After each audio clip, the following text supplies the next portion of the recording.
Madame, Monsieur, bonsoir. Heureuse de vous retrouver pour une nouvelle édition de votre magazine Grand Angle. Ce soir, je vous propose une émission autour de l'actualité nationale et internationale. Mais tout d'abord, le sommaire. La Tunisie, terre de la révolution du jasmin. 6 mois après la chute du régime Ben Ali et après l'euphorie de la révolte, l'amertume de la réalité. Nous visiterons Tala, Kasserine, Gafsa et bien sûr Sidi Bouzid, à la rencontre d'un pays toujours en attente de changement, d'un peuple qui pense ses plaies, cherche sa voie et demande plus que jamais travail, justice et dignité. Fukushima, Tchernobyl, des catastrophes qui ont associé le nucléaire à l'irradiation, à la mort. Pourtant, le nucléaire, à travers ses applications, éclaire, contribue à soigner et même à protéger l'environnement. Au Maroc, il existe bel et bien, et le pays entend bénéficier de ses applications civiles, tout en garantissant une sécurité infaillible. Une première, visite du réacteur nucléaire de Marmora. En janvier dernier, je ne vous apprends rien, un kidam tunisien, un jeune marchand ambulant de Sidi Bouzid s'immolait. La suite, on la connaît, des hommes et des femmes ont battu le pavé, ont protesté et au bout de longues journées d'affrontements, les manifestants ont eu raison de leurs dirigeants. L'histoire retiendra la révolution du jasmin. Depuis, le processus de transition est toujours en cours avec des gouvernements successifs, des jugements hâtifs, des manifestations quotidiennes dans toutes les villes, une instabilité sociale et politique et des incertitudes confirmées au fil des jours. Nous avons suivi un groupe de militants marocains, membres du Forum social maghrébin. C'est une plateforme de dialogue, de débat qui a soutenu le combat tunisien depuis 2008. Menée par l'infatigable Kamel Habib, la délégation marocaine a sillonné la Tunisie. Tala, Kasserine, Gafsar, Daïf, Sidi Bouzid. Cette caravane avait pour objectif de recueillir des informations de première main sur la réalité tunisienne d'aujourd'hui et de pouvoir échanger des expériences citoyennes. Le constat est posé. Passé l'euphorie de la révolte, il y a aujourd'hui l'amertume de la réalité. Et comme partout ailleurs, la difficulté du quotidien. Le récit de ce périple dans ce reportage signé Hicham Ajbli, Hicham Taj et Fouzia Hosni. Les touristes ne se bousculent pas à l'aéroport de Carthage. Mais eux ont tenu à faire le déplacement, sourire aux lèvres. Ils sont marocains, pour la plupart associatifs ou syndicalistes. كمال حبيب المرصد المغربي للحريات العامة. محمد بن حمول لجنة إشراف المنتدى الاجتماعي المغربي الفيدرالية الديمقراطية الشرق بالمغرب. قدر أزرع المنتدى الاجتماعي المغربي منتدى بدائل المغرب. Militants des droits de l'homme, syndicalistes, jeunes blogueurs, ils ont en commun la passion de l'action citoyenne. Et tous sont membres du Forum social marocain et maghrébin.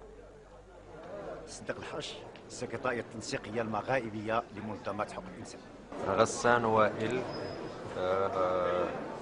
حركة الشبابية منتدى بدائل المغرب. حورية السامي فوروم الترناتيف ماروك. عبد الله زازا جاي كنمثل الحركة ديال ريزاك ديال جمعية الأحياء بالدار البيضاء الكبرى. Ils sont là pour une visite au pas de charge. Ils ont 5 jours pour visiter les hauts lieux de la révolution tunisienne.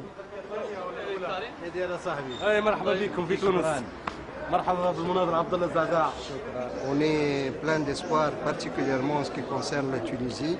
Nous espérons pouvoir non seulement leur rapporter un peu ce que nous avons vécu en matière de transition et en matière de justice transitionnelle, mais aussi apprendre un peu toutes les difficultés qu'ils ont eues à pouvoir installer un système de transition démocratique au niveau de la Tunisie. La période de transition ne fait que commencer. Même si la vie a repris son cours, la capitale garde des airs d'état de siège, de couvre-feu, où l'armée occupe le premier plan.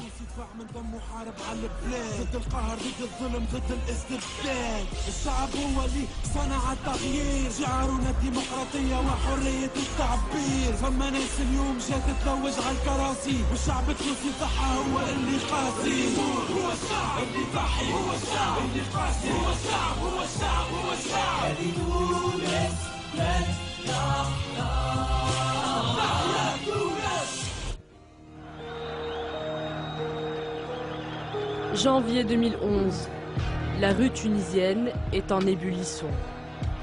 On ne saura pas ce qui se passe dans l'arrière-pays. Mais à Tunis, les manifestations sont quotidiennes.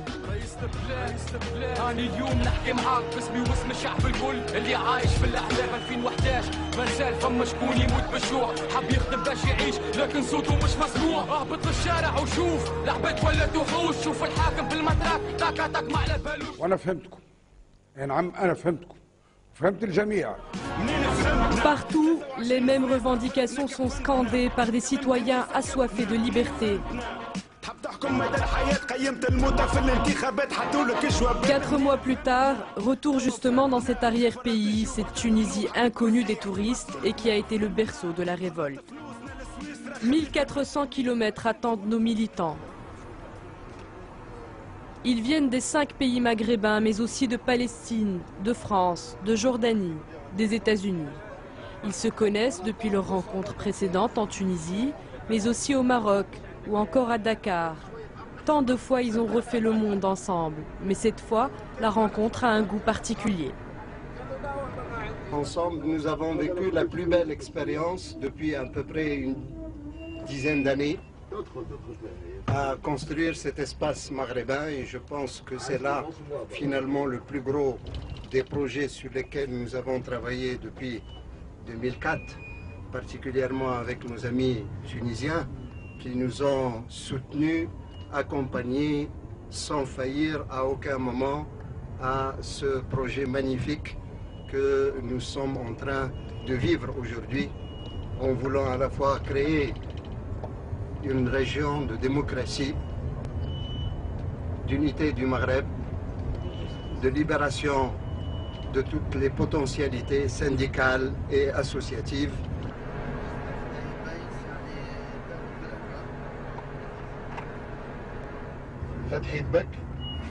Je suis coordinateur du département de l'Union générale des travailleurs tunisiens et je fais partie du Forum social tunisien. Voilà, nous sommes contents parce qu'avant ce n'était pas possible pendant la dictature. Et avant, on ne pouvait même pas faire des manifestations. Quand on sort pour faire une manifestation, ou bien c'est la prison, ou bien c'est l'hôpital et la mort. C'était trop difficile, mais avec l'aide des camarades et avec la résistance de notre peuple, on a pu faire sortir le dictateur. Mais ce qu'il reste encore, on a toujours besoin de nos camarades. Surtout, c'est difficile de passer de la dictature à la démocratie, c'est difficile. Depuis février, date de leur dernière rencontre à Dakar, tant de choses se sont passées dans les pays arabes. Pour certains, ce sont des révoltes, pour d'autres, des manifestations.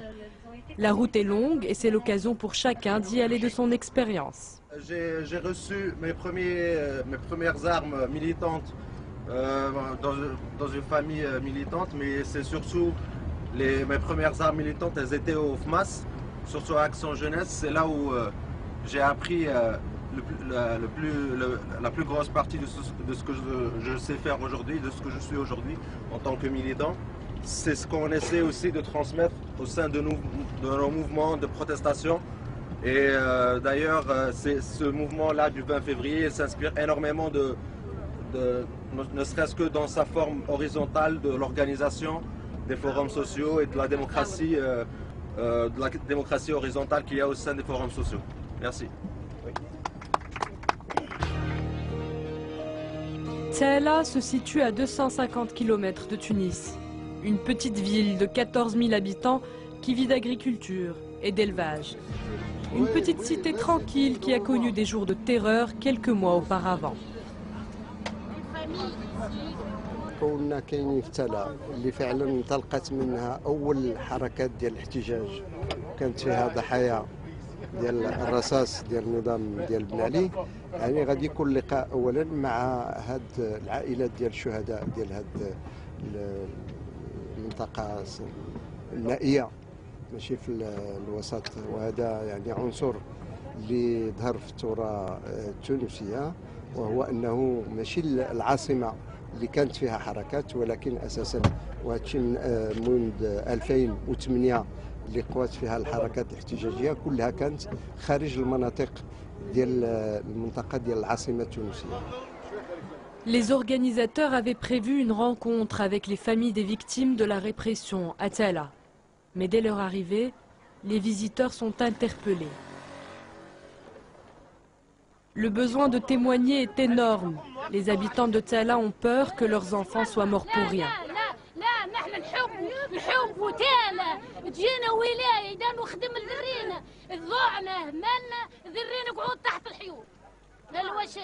ذرينا وعلاش ماتت؟ وين ماتت كاكاي قاعد تحت الحيوط يخلط عجري يقول اعطيني ناخذ قارو اعطيني ناخذ قارو. ليه وكان جو شادين خدم ما يطلبوش قارو. ها وعلاش ماتوا؟ ما ماتوا كاكاي ما يقوموا يخدموا قعود تحت الحيوط. ذرينا مات ضحيه. ذرينا قاعده تحت الحيوط. عزايز قاعده مهانه. ها ما انا متنا الوشيه انا متنا. هذوما الجمعيات نتاع المناضلين في المغرب في البلدان العربية وفي أوروبا اللي ناضلوا كيفنا من أجل الحرية والكرامة. حبيناهم يجيوا يشوفوا تالا لأن تالا قدمت شهداء باش حرر تونس ومن تونس انطلقت ثورة في العالم. لكن نحبهم يجيوا يعرفوا أيضا أنه الناس اللي قتلوا شهداء التوهم مازالوا لبرا. تالا قدمت خيرة ما عندها من ولادها. مزارة وضعية تالا هي نفسها. مزارة البطالة في تالا. مزارة الظلم في تالا. ومازالوا اللي قتلوا ولاد تالا لبرا وما همش في الحبوسات. الحكومة ورا الحكومة ولكن الشعب ما خداش حقه.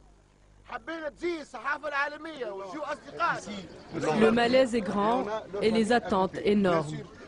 Un monument a été érigé au centre de la ville en mémoire des victimes. Et la plupart sont des adolescents. Malgré la douleur, les familles sont fières de raconter le sacrifice de leurs enfants. هذا ولدي أول شهيد يوم 8 جانفي اسمه مروان جملي. هذولا كيفاش اللي صار عندنا في تالا لهنا من نهار 3 جانفي حتى لنهار 12 ونحن عاملين علينا جدار متاع بوب داير بتالا باش معلومة ما تخرج منها تالا فهمتني من نهار 8 من نهار 3 حتى ل 12 ونحن نقاوموا. قصوا علينا الماء، قصوا علينا الضوء، قصوا علينا الحليب لصغارنا. عملوا فينا معناها يحبوا يطفاها الثورة في تالا لكن نحن ما سلمناش يعني. واليوم إلى حد الآن معناها يعني تالا ما خذتش حقها لا في القصاص نتاع أولادها لا في محاكمة لا في كذا فهمتني.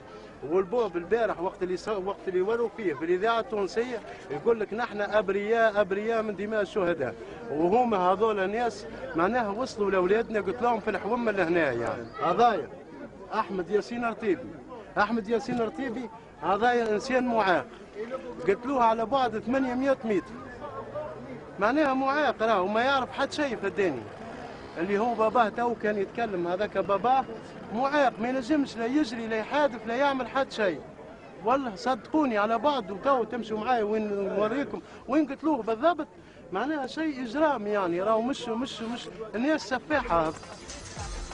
Tout commence le 3 janvier 2011.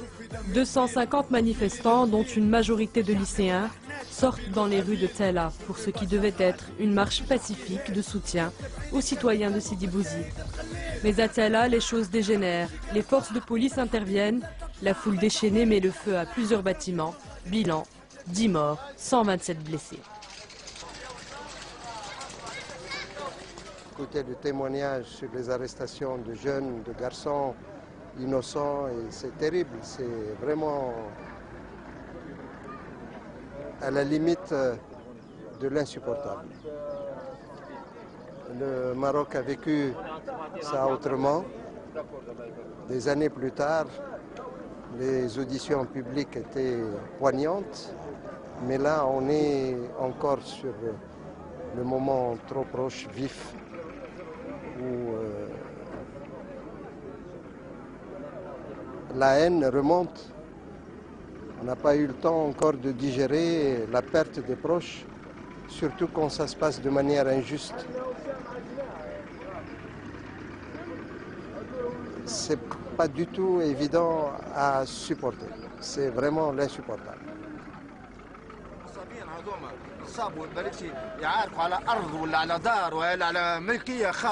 Lors des événements de Tala, aucune couverture médiatique n'avait pu être réalisée. Les autorités faisaient tout pour empêcher les images amateurs de circuler sur Internet. Le cyber-militant Ramadan s'en souvient. كنا نتعرضوا لنفس النوع نتاع الهرسله ونفس النوع نتاع التتبعات. اذا كانوا المنافقين كانوا على الارض يتعرضوا للقمع والضرب والسجن، كنا ايضا كنشطاء على الشبكه الافتراضيه نتعرضوا ايضا للتتبع عن طريق البوليس الافتراضي عبر الشبكه العنكبوتيه. Sur son blog Al-Musharib ou le rebelle, Ramadan faisait le suivi des bilans des émeutes. Il publiait l'identité des victimes, les réactions des autorités, informait sur l'organisation des manifestations, mais partageait également des vidéos sur les événements. نجمنا نخرقوا جدار الصمت عبر الشبكات الافتراضيه، عبر مواقع تبادل الفيديو على اليوتيوب وعلى دايلي موشن. العمل اللي قمنا به ربما نتائجه تظهر في انه السلطات التونسيه التجأت الى حجب المواقع هذه خلال شهر مارس شهر افريل 2008. تواصل العمل نتاعنا على الشبكه هذه في علاقه باحداث الحوض المنجمي لنوصلنا لحجب الفيسبوك في تونس في اوت 2008. لكن وصلنا في مساندة الحركات الاجتماعيه اللي كانت متواصله في فريانه، في الصخيره وفي بنقردان، واخيرا احداث الثوره التونسيه اللي انطلقت من سيدي بوزيد وامتدت الى تالا والقصرين وكل تونس.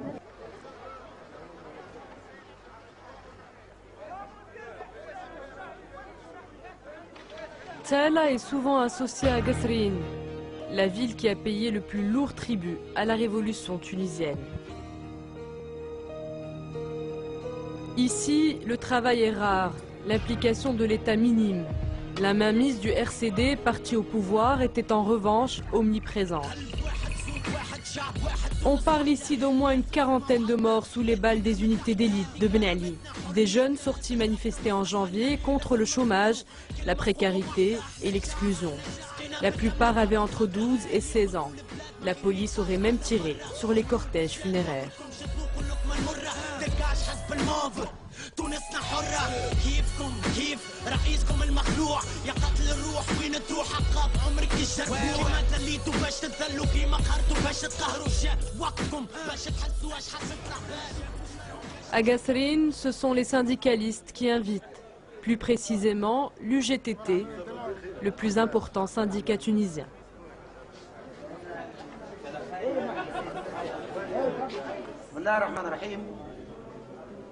باسم الاتحاد الجهوي للشغل بالقصرين وكافة أعضاء المكتب التنفيذي نرحب بالمنتدى المغاربي.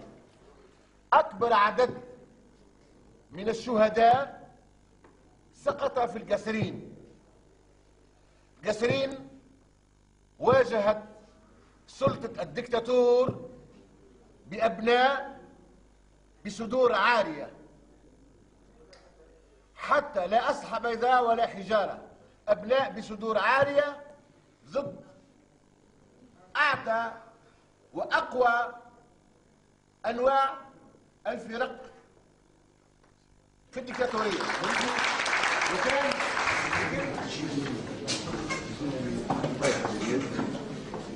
هناك فرق شاسع ما بين أول لقاء قمنا به في تونس ونحن محاصرين من طرف القوات قمع للنظام بن علي، واليوم ولما سمعنا بأن الاتحاد العام لشغالين بتونس ساند الشباب المتظاهر في الشوارع فهمنا بأن الثورة في تونس ستنجح. Avec des partis politiques qui étaient souvent à la solde du pouvoir, ce sont les syndicats comme l'UGTT qui ont encadré les manifestations. Aujourd'hui, c'est vers eux que les familles des victimes se tournent pour demander justice.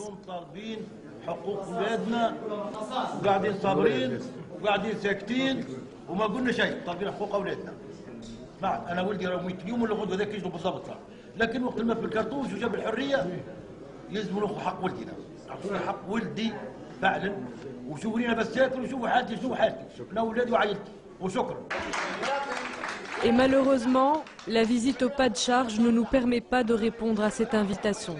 3 mois après le départ de Ben Ali, beaucoup de familles sont restées sans aide, dans le dénuement total. nous sommes dans un processus révolutionnaire. Nous sommes dans une transition démocratique. À la fois, les deux sont en même temps. Il y a à la fois le processus révolutionnaire et la transition démocratique. Et ils vont de pair. C'est-à-dire aussi, il ne faut pas oublier les questions aussi sociales qui se posent ardemment aujourd'hui. Vous avez vu cette jeunesse qui demande aussi justice essentiellement, et dignité, cela veut dire un emploi. C'est ça ce qu'ils demandent. Et aujourd'hui, cette pression de la population, c'est elle qui va payer et qu'elle va pousser les décideurs à se décider et la justice à s'assainir et à prendre au sérieux la demande de la population. Et vous voyez que dans les régions, les gens, la rue bouge et reste vigilante et continue à demander et à faire pression calmement dans la dignité, mais elle continue.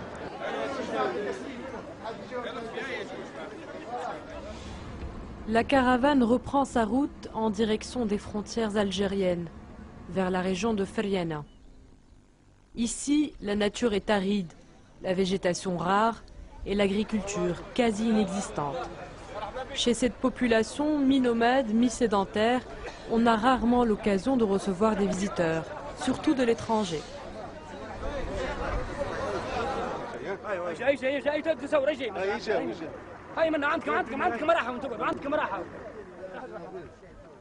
سي شربيب احنا في الضيافه ديال من هنا ضيافه الاهالي نتاع هذه فريانه من جابونا معاهم باش يستقبلونا في المنطقه نتاعهم.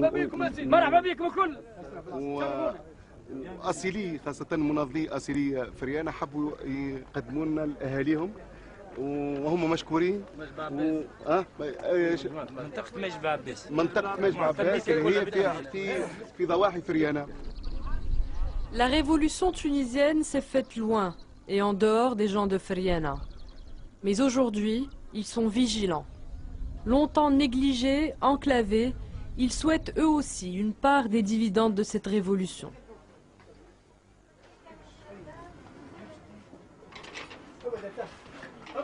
Comme au Maroc, les habitants ont sacrifié leurs meilleures bêtes pour honorer leurs invités. Aujourd'hui est jour de fête, le couscous est au menu. Pourtant, le chef de la tribu, Abou Ammar Rahimi, en a gros sur le cœur. الحلفة الكيلو ب100 فرنك ما ذمش حتى كيلو ب100 مليم الا الحلفة. الحلفة كيلو زوز نساء وراجل وزاي الحشاك من الضوء للضوء يجيبوا قنطار ب 10000 الواحد يعيش ب 2000 فرنك نخدموا ب 2000 فرنك الواحد. فهمت زيد تو في العصر هذا الطريق ما عندناش طريق ما عندناش الماء. نحن نحبوا الماء يعطونا الماء المنطقة ذي ونا نقول كل شيء مريق. ما ذمش ما ذم حد شيء خاطر علاش عملوا لنا السد في الحدود. السد كانت تتغذى منه عملنا ابيار سطحيه عملوا السد تسكر كل شيء. رجع الماء الزير غادي معناها ما قعدنا شيء غار الملوطه. تو نحن حابسين واعكين حابسين من قله الماء. اشجارنا ماتت تكسب الحيوان معناها ما لقيناش كيفاش نعمل ماش من قله الماء. التشغيل هو نحن تو لو كان عندنا الماء نتكفوا كل شيء. ما عندناش الماء ما ذم حد شيء. طاغي علينا الطبيعه قاسيه وزاد طغى علينا الحاكم.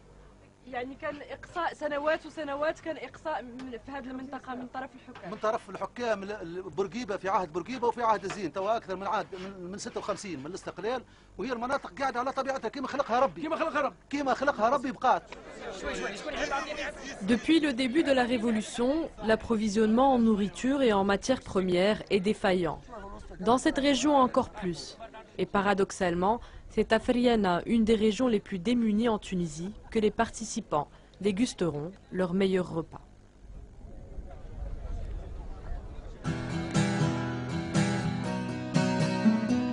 La caravane se dirige maintenant vers le fameux bassin minier de Gafsar Deif. Ici, les protestations sociales avaient éclaté en 2008. Dans ce pays de mineurs, grèves et émeutes se succèdent contre le clientélisme. Elles seront durement réprimées et les activistes jetés en prison.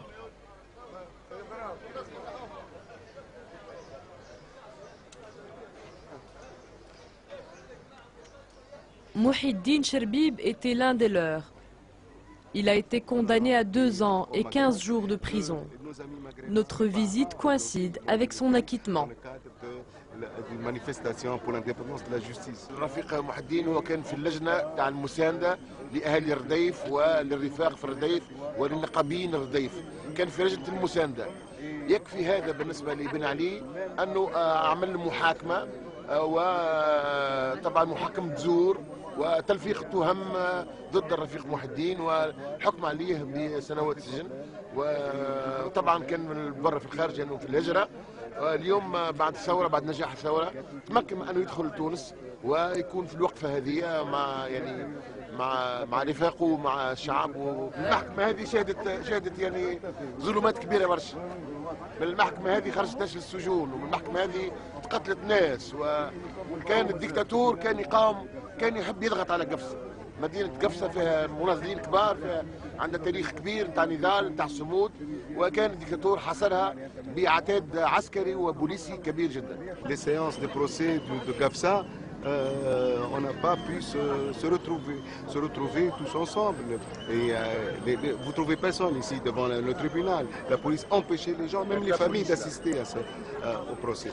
On va revenir pour parce que je dois. Okay. Il ne terminera pas sa phrase. L'émotion est grande.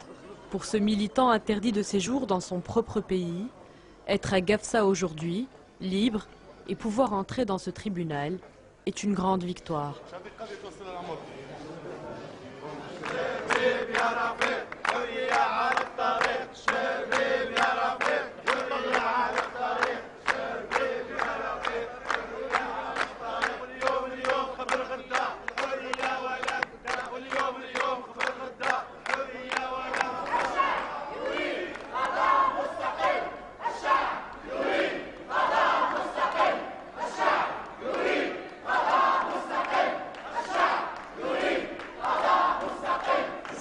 C'est très émouvant de voir ce qu'ils ont pu réaliser, mais aussi très intéressant de voir ce qu'ils n'ont pas pu réaliser.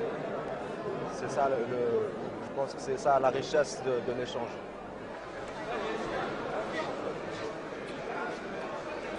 Echerbib n'était pas la seule victime d'une justice expéditive. 38 personnes avaient été poursuivies pour leur implication dans les événements de Gafsa, dont le mari de Afef, un journaliste opposant au régime qui a été condamné à 4 ans de prison.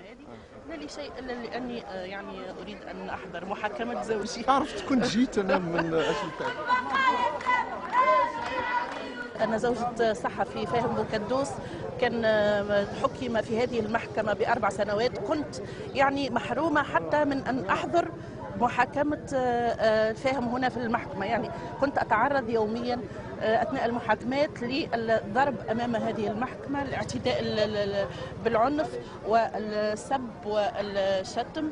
ويعني اليوم أوجد في وسط المحكمة وبرفقة أحرار العالم وأحرار قفصة.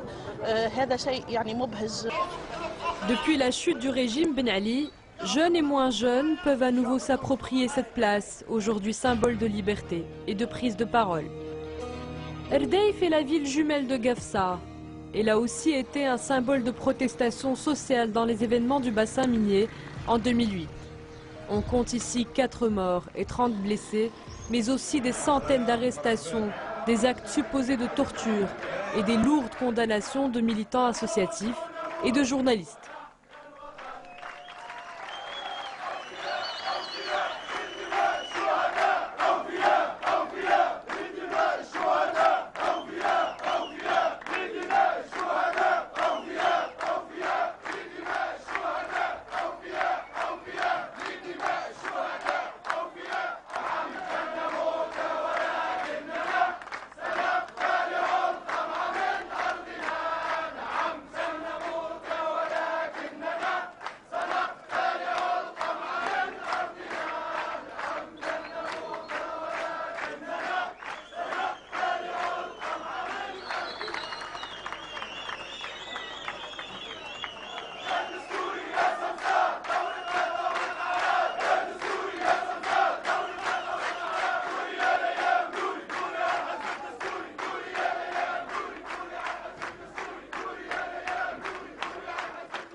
وقف الظالم أكبر ديكتاتور في العالم قال الكلمة خرج وقاوم يزري ما ذله ساوم شهدائنا رفعوا الراية حاربوا على الديمقراطية ما عندهمش حتى غاية كان العزة والحرية كيف بوعزيزي كيف اخواته كيف الشهداء اللي ماتوا حاربوا علينا باش ننتصروا والتاريخ يكتب كلماته على خطاهم شدينا الجرة ورينا الموت 1000 مرة والبراني على برا باش تونسنا ترجع حرة ماتوا باش يفرح اللعب هذه ثورة أقوى شعب هذه ثورة الصواري ماهيش ثورة حتى حزب الشعب. ورحب بالضيوف ضيوفنا اللي فيهم شكون اللي تعرفوهم وفيهم من أتى لأول مرة نرحبوا بهم في أرض النضال في ردايف الحرة ردايف نواة هذه الثورة وأساس هذه الثورة والتي عرفت حركة احتجاجية اجتماعية لا مثيل لها في تاريخ تونس سنة 2008.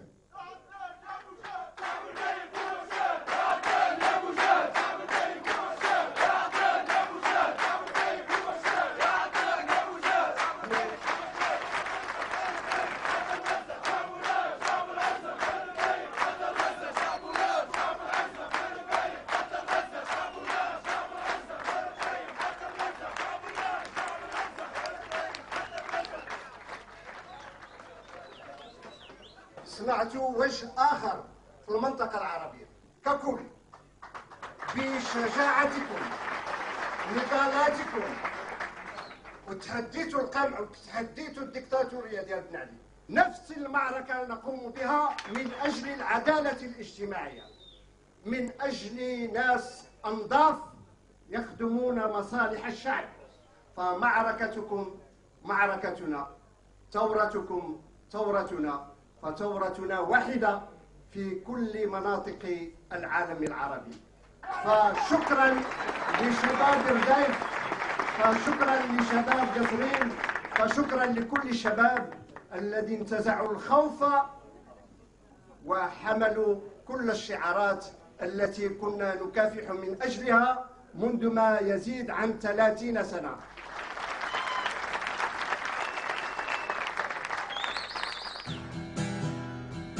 Dernière étape du voyage, Sidi Bouzid. Si toutes les villes se réclament foyer de la révolte, c'est cette ville qui symbolise la capitale de la Révolution. Un matin de janvier 2011, un modeste vendeur ambulant de fruits et légumes de 26 ans décide de s'immoler par le feu. Son acte sera contre la misère et la hugra. C'est lui qui donnera un visage et un nom à toute la révolution. Désormais, une place de la ville porte son nom.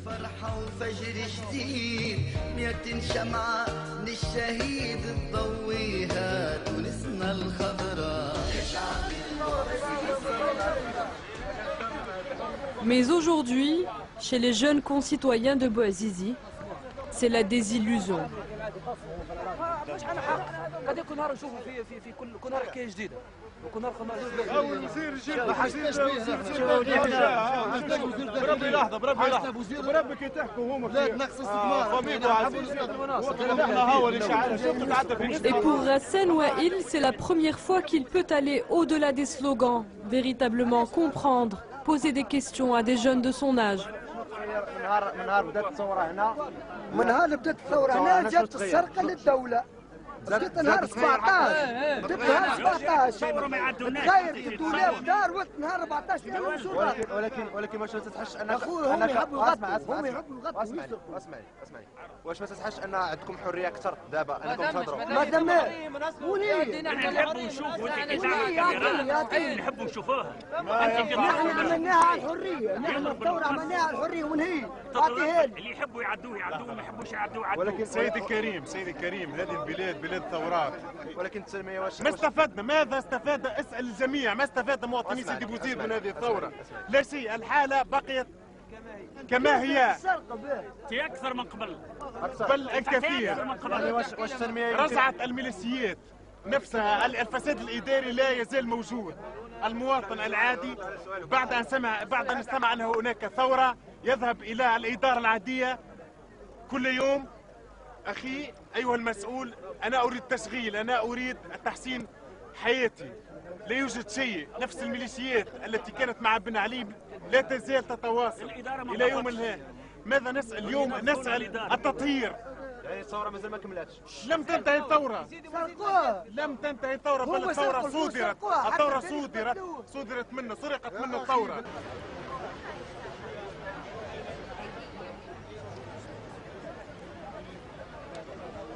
La chance qu'on a au Maroc, c'est d'avoir des médiateurs entre la population et le pouvoir. Ici, avec le manque de liberté qu'il y a eu pendant toutes ces années, ils n'ont pas eu cette chance. Nous, on a eu une ouverture relativement démocratique qui nous a permis de construire un certain rapport de force entre la société civile, la société politique et le pouvoir, qui nous donne des marges de manœuvre et des marges de négociation. Je pense que bien que la situation économique et sociale soit quasiment la même avec quelques différences, mais au niveau politique, je pense que les organisations marocaines sont beaucoup plus mûres, ont beaucoup plus d'assises dans la société et qu'elles ont beaucoup plus de moyens aussi d'action et beaucoup plus aussi de portes d'entrée justement pour le changement. Que reste-t-il de la révolution?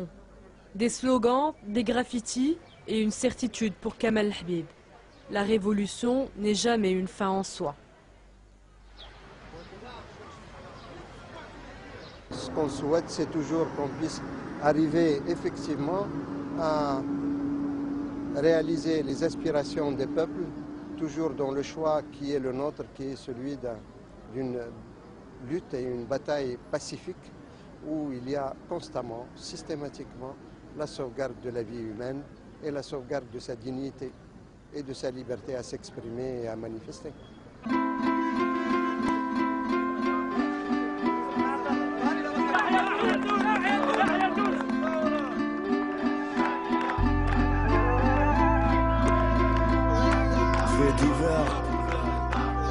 ما همش غراب عليك تعيش معاهم ليل ونهار في الشارع والدار. لي غود ما في وين نشوف برشا هموم برشا اشكال برشا حكايات ومشاكل كل يوم. ويسكن نعيش وين الزرمي يلا ماهوش فال وين سخطة يعيشوا على الكراميل الاخرين على البوبال. وين هزتنا ست فوا مختل البلاد زاكاس اخرت اكسبلوزيون باز وعاود سوق دي بومباس. لا بريسيون ماشيه وتزيد وين الفقر ضرب وين جرابع في الخير تخرب تسرق وتهرب. Et c'est désormais acquis, la Tunisie abritera le Forum social maghrébin en mars 2012. Les jeunes du Forum se retrouveront quant à eux courant juin à Tunis. Voilà 2 mois, le Japon a été ravagé par une triple catastrophe. Un tremblement de terre, un tsunami et un accident nucléaire dans la tristement célèbre centrale de Fukushima. Une catastrophe dont on ne mesure toujours pas les effets et on ne sait toujours pas si on a frôlé la catastrophe nucléaire planétaire. Partout dans le monde, l'heure est au débat. Faut-il garder l'énergie nucléaire propre, nous disent certains? Vaut-il mieux s'en débarrasser, trouver d'autres moyens, potentiellement moins nocifs? Au Maroc, le nucléaire existe, mais son usage est strictement civil. C'est assez surprenant, on le trouve dans des domaines aussi divers et grand public que la médecine, l'agriculture ou la protection de l'environnement. Tout de suite, le Maroc nucléaire, un reportage de Youssouf Zouitni, Hicham Karti et Mohamed El-Khair.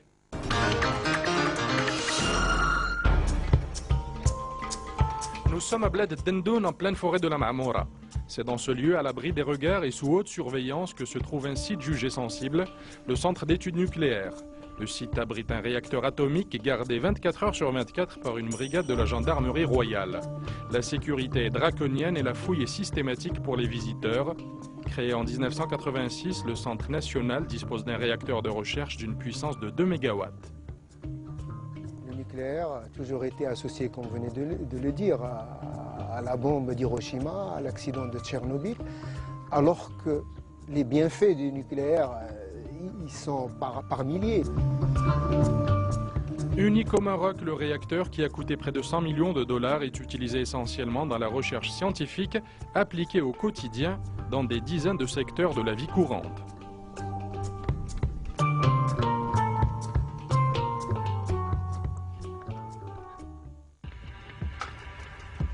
Nous sommes sur la côte atlantique entre Rabat et Knetra. C'est dans cette région, bordée par l'océan et traversée par le Ouetzbou, qu'une équipe scientifique dépêchée par le Knestan s'apprête à effectuer des prélèvements d'eau et de sédiments sur le terrain.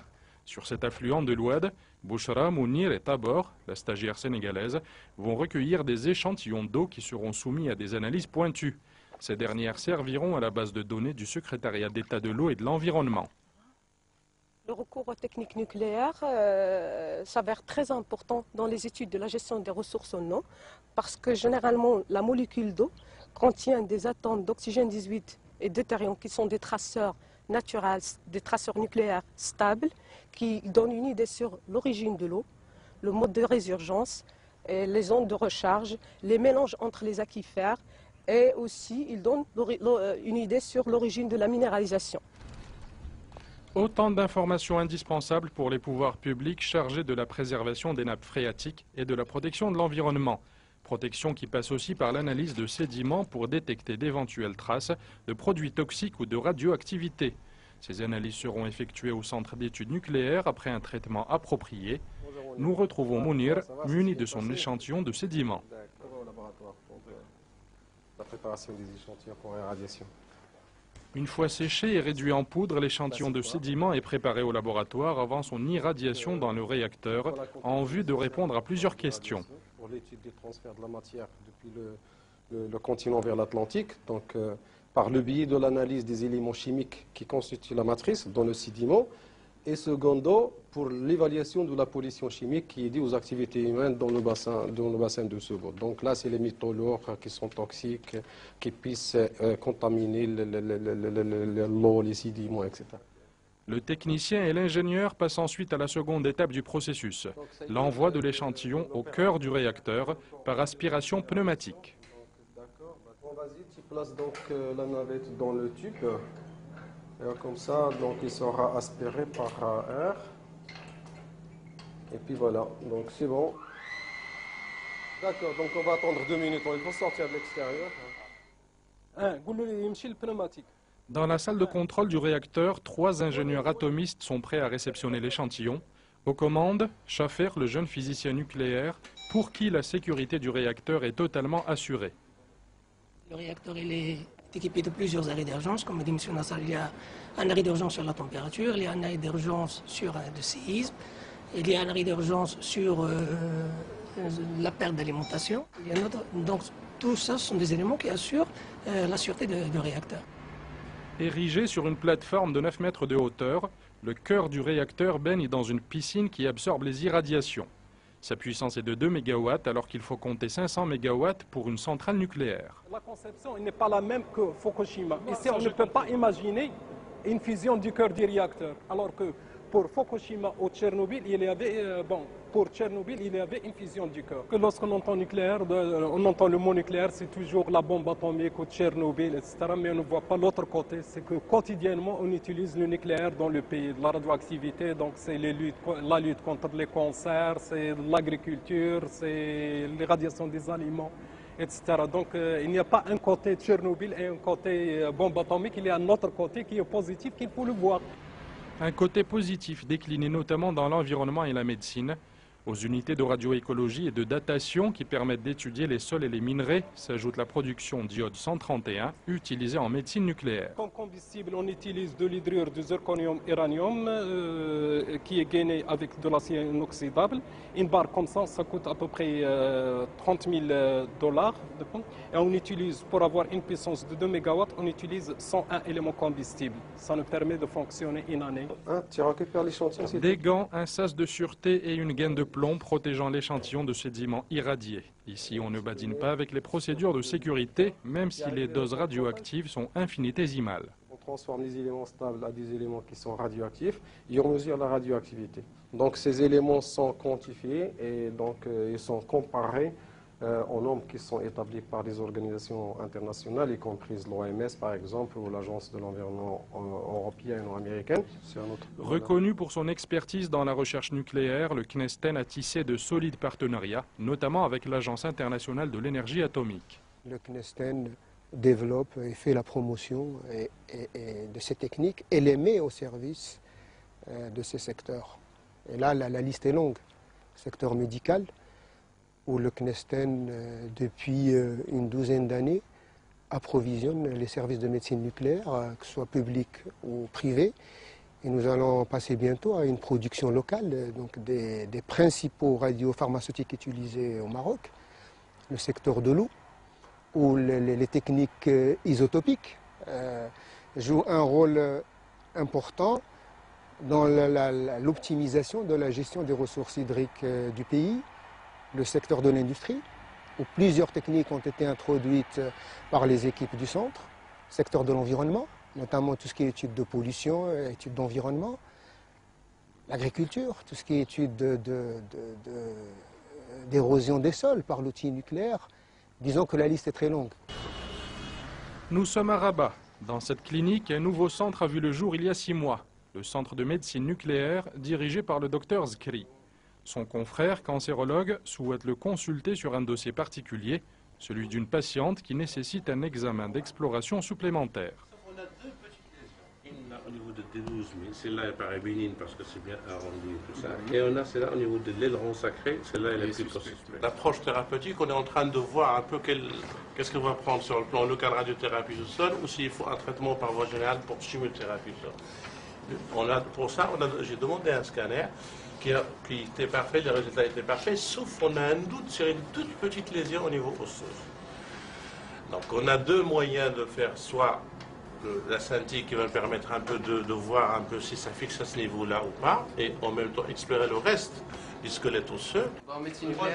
Visiblement peu rassurée par ce nouvel examen, Madame Keïta s'y engage pourtant sur le champ pour en avoir le cœur net. Il faut descendre au 2e sous-sol pour découvrir le service du docteur Zkri, un centre flambant neuf qui abrite une armoire blindée pour la manipulation des produits radioactifs ou radiopharmaceutiques. Juste à côté, Madame Keïta a été préparée pour l'injection. J'ai déjà entendu le mot médecine nucléaire, mais je ne sais pas à quoi ça renvoie exactement. Je trouve que c'est un peu effrayant parce qu'on parle de nucléaire. Je bénéficie d'une chance inouïe. Cet examen, peut-être que si j'étais en Côte d'Ivoire, les lésions qui ont été découvertes n'auraient jamais pu être découvertes. Je n'aurais jamais eu l'occasion de faire cet examen. Pour cette scintigraphie, c'est des diphosphonates qu'on marque au technétium. Le technétium, c'est un radioélément qui nous permet de marquer divers types de molécules froides en fonction de l'organe à examiner.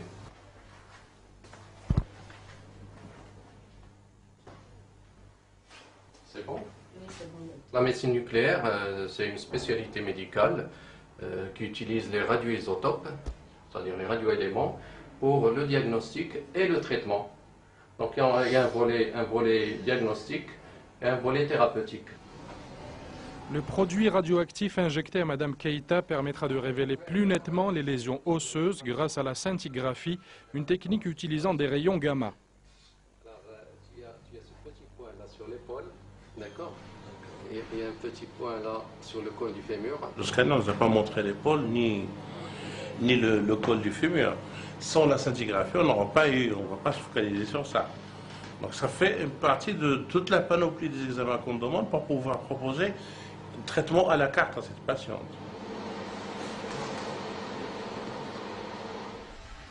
Les rayons gamma sont aussi utilisés dans l'industrie. C'est ce qu'on appelle le contrôle non destructif.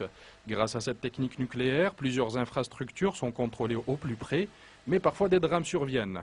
Il y a une trentaine d'années, une source radioactive mortelle avait été subtilisée dans une unité d'hydrocarbures à Mohammedia. C'était une capsule d'iridium 192 qui avait tué 8 personnes. Un accident relevé par l'Institut de radioprotection et de sûreté nucléaire, à l'époque directeur du Centre national de radioprotection. M. Yousfi s'en souvient. Le 13 juin 1984, un accident radiologique a été enregistré.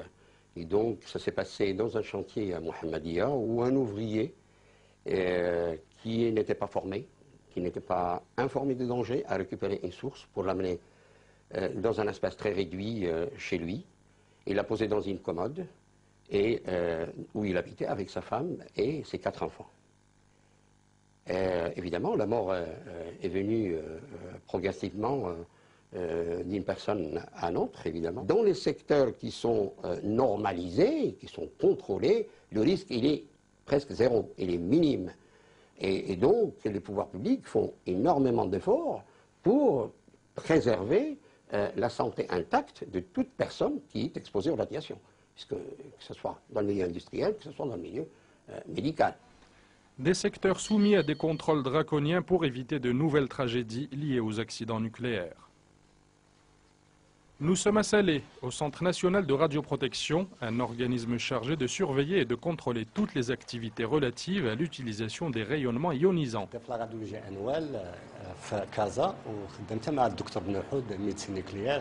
بون عندي دوزيماتر كنجيو شاك موا لهنا عند في السونتر ديال لا راديو بروتيكسيون عند السيد باش كيشونجي لنا لي كارت اللي فيهم بون صافي كناخذ دوك البابي ديالي كنطلع للاداره كنكاشيهم صافي كناخذ المسائل ديالي كنمشي.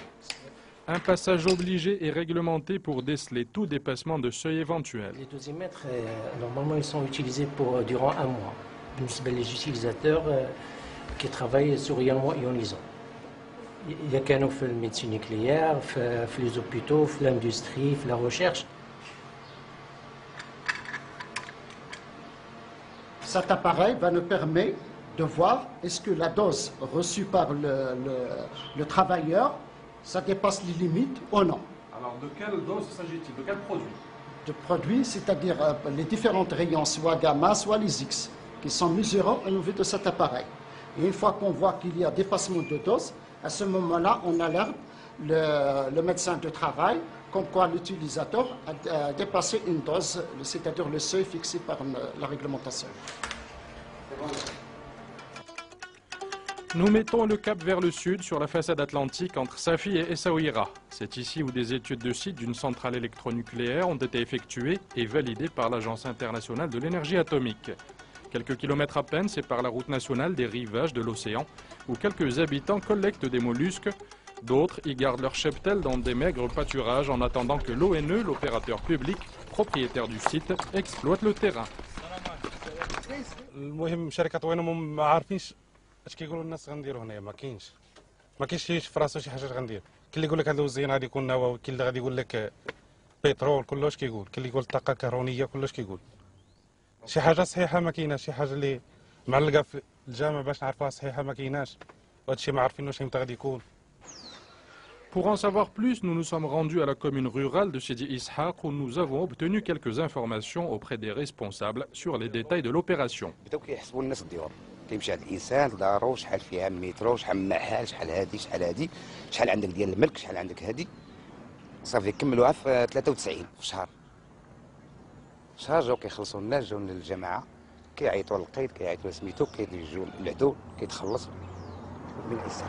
صافي الامور دازت بخير وعلى خير. الحقيقه مازال ما عرفت حتى شي واحد، شي كيقول ديال الطاقه الكهربائيه، شي كيقول الطاقه النوويه، شي كيقول من حنا الناس ديال المجلس في الحقيقه مازال ما عارفين شنو هذا المشروع هذا. الا ما كانش شي تاثير على الناس، على الساكنه ديال المنطقه، ولا سميتو، ولا كانت شي استفاده للجماعه ولا الناس ديال المنطقه ولا سميتو، حنا ما عندنا حتى شي تخوف. Si les responsables de la commune rurale avouent ignorer les détails du projet, l'ONE que nous avons contacté a préféré ne pas communiquer sur le sujet. Nous sommes donc allés au ministère de tutelle pour connaître les intentions des pouvoirs publics en matière d'énergie nucléaire. Au département de Mme Ben Khadra, la priorité pour le Maroc, c'est de sécuriser ses moyens et ses ressources énergétiques. Et dans le cadre de la diversification de ces ressources, l'option électronucléaire n'est pas écartée. Nos besoins de capacités nouvelles en énergie électrique vont doubler en 2020 par rapport à leur niveau de 2008 et quadrupler en 2030 par rapport à leur niveau de 2008. C'est dire l'importance des capacités que nous devons construire pour être au rendez-vous de cette demande croissante et qui elle-même est tirée par notre développement économique et social. Il faut avoir du charbon, il faut avoir du gaz, il faut avoir des énergies renouvelables. Et donc, on a considéré l'option nucléaire dans la stratégie de 2009 comme une option ouverte, c'est-à-dire c'est une option que nous n'excluons pas, qui exige de nous de faire des évaluations du travail sur le plan technologique, sur le plan réglementaire, sur le plan ressources humaines. Et quand la décision sera prise de pouvoir réaliser une centrale nucléaire, à ce moment-là, on aura besoin d'affiner toutes les approches que nous avons déjà initiées et de nous positionner pour avoir la centrale. Et il faut généralement 10 à 12 ans entre la prise de décision de construire une centrale avec un réacteur et la livraison du premier kilowattheure. Nous sommes à Casablanca, dans les locaux du journal Au Fait, l'un des quotidiens qui s'est penché sur le dossier du nucléaire au Maroc. Un sujet d'actualité creusé par le journaliste Kissi Tondour. Il a initié un débat entre les pour et les anti-nucléaires au Royaume, organisé au sein d'un collectif baptisé Maroc Solaire, Maroc sans nucléaire. On est réunis aujourd'hui pour débattre nucléaire. Ma première question ira au docteur Halab du collectif. En fait, en gros, est-ce que vous pouvez nous expliquer la raison d'être de ce collectif? Il doit y avoir une bonne raison pour construire cette centrale. Et j'ai cherché les bonnes raisons et j'en ai pas trouvé encore une. Tout engagement sur une technologie nucléaire doit être un engagement collectif, réfléchi, décidé démocratiquement. Il est clair que ça ne peut être le ressort d'une décision de quelques technocrates ou de commissions de lobby ou autres. Ça doit être clairement une décision collective. Je suis d'accord sur le fait que c'est un problème collectif, mais l'idée étant aussi de réfléchir à la substitution à l'énergie nucléaire. Comment peut-on faire? Nous avons du solaire, nous avons de l'éolien et les énergies renouvelables. Il faut mettre en valeur notre patrimoine énergétique. Il y a 440 réacteurs nucléaires à travers le monde. La France, elle produit 85% de son électricité à partir de l'électronucléaire. Donc, dans le bouquet énergétique marocain, ou dans ce qu'on appelle le mix énergétique, rien n'empêche, au même titre que les centrales à gaz, les centrales solaires, les centrales éoliennes, qu'il y ait une centrale électronucléaire à long terme. Le placement des piscines de combustible irradié à l'intérieur des bâtiments, tout ça, c'est des erreurs humaines qui ont emmené à la catastrophe. Il y aura un après Fukushima, donc tout ça, c'est ce qu'on appelle un retour d'expérience. Fukushima a dit aussi c'est une erreur humaine. Docteur Redel, il y a ce qu'on appelle le retour d'expérience. Quand il y a un problème, il faut qu'on en tire les leçons nécessaires. Ça veut dire que dans l'avenir, le nombre de centrales est en train de baisser, l'énergie nucléaire ne va plus beaucoup exister. On nous présente aussi cette catastrophe comme inacceptable, la catastrophe de Fukushima. On nous dit elle est inacceptable pour les individus, mais on nous dit aussi elle est parfaitement tolérable pour la société. Est-ce que c'est ça le prix à payer de la modernité? Est-ce que, curieusement, la survie de la société doit passer par l'irradiation de milliers d'autres et la stérilisation de la terre? Et maintenant, moi, je vais me battre pour que mes enfants aient un Maroc propre, un Maroc sûr, un Maroc sans nucléaire, pour ne pas leur laisser une dette colossale.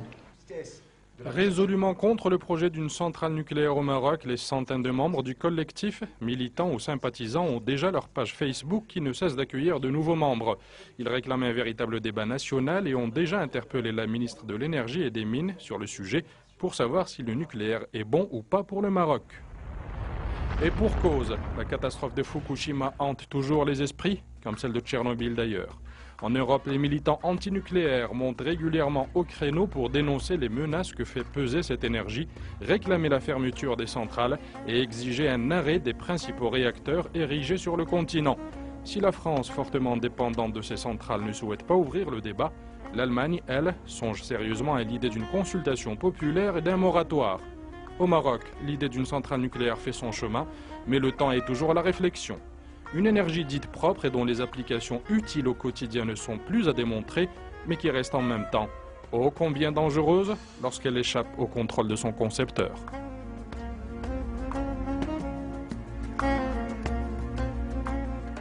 C'est la fin de cette édition. Merci de l'avoir suivi. Je vous invite à partager vos suggestions et réactions à l'adresse grandangle@2m.tv. Je vous retrouve le mois prochain. Excellente soirée sur 2M.